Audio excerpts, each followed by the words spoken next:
नमस्कार, ESPN 9 news में आपका स्वागत है। मैं हूं आपके साथ दिनेश कुमार।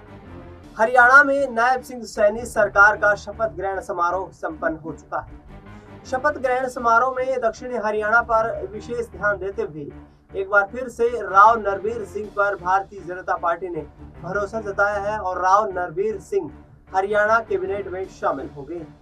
आपको बता दें कि वर्ष 2019 में विधानसभा चुनाव के दौरान बादशाहपुर विधानसभा सीट से राव नरबीर सिंह का टिकट बीजेपी ने काट दिया था।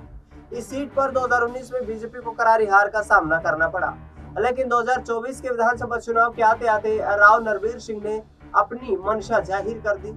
उन्होंने यहां पर टिकट वितरण से पहले ही बीजेपी हाईकमान को इस संदेश दे दिया कि यदि भारतीय जनता पार्टी इस बार भी उन्हें दरकिनार करती तो वे चुनावी मैदान में यहाँ पर कहीं ना कहीं बीजेपी की मुखालफत करते हुए नजर आएंगे और कांग्रेस पार्टी में शामिल होकर वहां से चुनाव लड़ने की कोशिश करेंगे। आपको बता दें कि राव नरबीर सिंह ने लोक विधानसभा चुनाव से पहले ही बीजेपी हाईकमान को संकेत दे दिया था कि यदि उनकी टिकट कटती है तो दक्षिण हरियाणा में नांगल चौधरी से लेकर पलवल तक बीजेपी एक 20 सीट को जीतने में यहाँ पर नाको चने चबाने पड़ सकते हैं।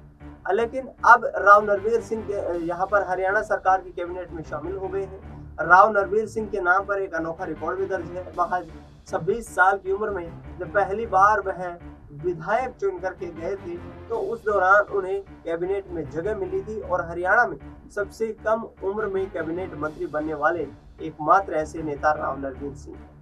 लेकिन अब कहीं ना कहीं राव इंद्रजीत सिंह को यहाँ पर झटका लगा है, क्योंकि राव नरबीर सिंह राव इंद्रजीत सिंह के धुर विरोधी माने जाते हैं। राव इंद्रजीत सिंह लंबे वक्त से यहाँ पर मुख्यमंत्री की रेस में शामिल नजर आ रहे थे, बार बार दावा कर रहे थे।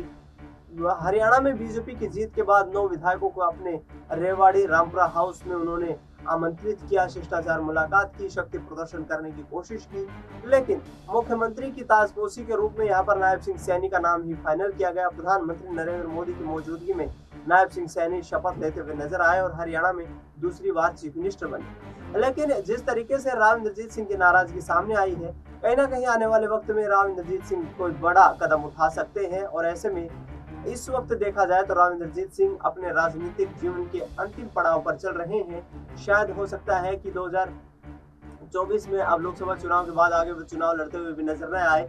ऐसे में अपने कार्यकर्ताओं को खुश करने के लिए राव इंद्रजीत सिंह पर अब यहाँ पर नजरें बनी हुई है कि किस तरीके से वे अपना सियासी कदम उठाते हैं। तो भूपेंद्र सिंह हुड्डा के साथ जाने की बात पर जब भूपेंद्र सिंह हुड्डा से ही सवाल पूछा गया तो उन्होंने कहा कि वह हमारे पुराने सहयोगी हैं और हरियाणा की राजनीति के बड़े चेहरे।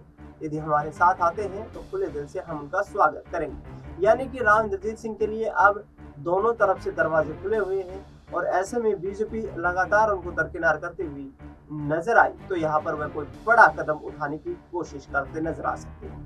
फिलहाल इस खबर में इतना ही। देश दुनिया की तमाम बड़ी खबरों के लिए आप देखते रहिए एसपीएन 9 न्यूज।